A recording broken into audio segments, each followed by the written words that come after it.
અરવલ્લીમાં prohibition કેસમાં પકડાયેલા દારૂનો નાશ કરાયો હતો। શામળાજી નજીક રંગપુર સેલટેક્સ ગ્રાઉન્ડ પર 40 લાખના દારૂનો નાશ કરાયો હતો।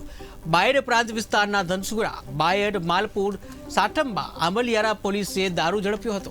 જિલ્લા ડીવાયએસપી, બાયડ પ્રાંત અધિકારી, ઉચ્ચ અધિકારીઓ અને પોલીસ સ્ટાફની ઉપસ્થિતિમાં દારૂ પર બુલડોઝર ફેરવવામાં આવ્યું હતું।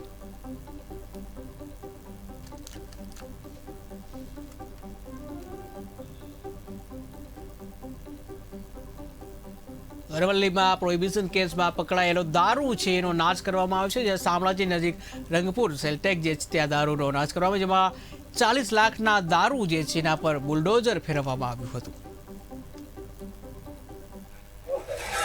સરકારશ્રીના સ્વચ્છતા હી સેવા અભિયાન અંતર્ગત બાયડ પ્રાંત વિસ્તારના ધનસુરા, માલપુર, સાઠંબા, બાયડ અને આંબલિયારા 5 પોલીસ સ્ટેશનની અંદર પકડાયેલા વિદેશી દારૂના નાશ કરવા માટે આજે શામળાજી સેલટેક્સ ગ્રાઉન્ડની અંદર તમામ મુદ્દામાં લાવી અને એનો નાશ કરવાની પ્રક્રિયા ચાલુમાં છે।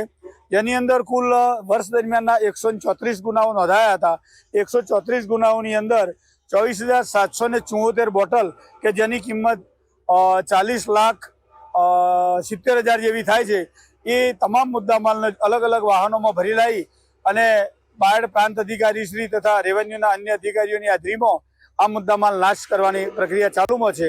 અને એ શામળાજી સેલટેક્સની જે જીએસટી ગ્રાઉન્ડ છે ત્યાં લાવી અને તમામનો નાશ કરવાનું કામ ચાલુમાં છે।